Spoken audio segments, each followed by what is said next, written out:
Ganyan na talaga yan. May mga molds. Tubig yan. Matagal-tagal na rin naka-stock yata, sir. 2 months. Ah, Sa tubig yan. lalong nag-stock. Nung na-stock out. Lahat para dalaga din. Lahat. Sir, ibaba na yung Ford Export. Yung tingnan yung mga support kung may palitin.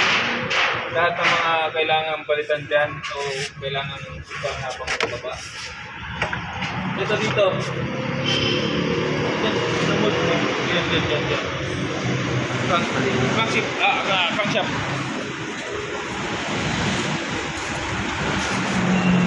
Tara, isang gawa na.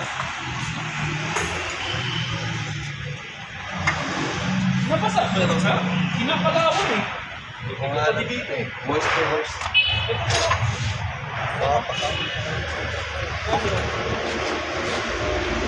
Ayan sir, yung Ford Export nyo.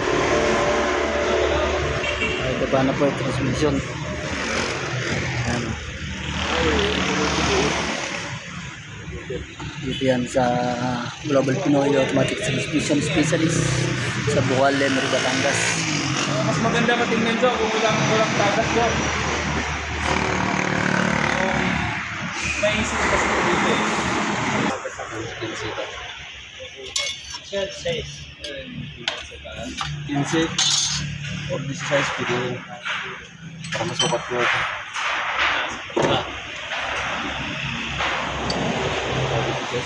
Magkakuan ng kuan eh. Makakuan ng kalawang. Para ka lang sa takas. Pwede, nakakuan na, nakababa na ang transmission ng EcoSport. Ford. Okay. Sige. Okay. Sige.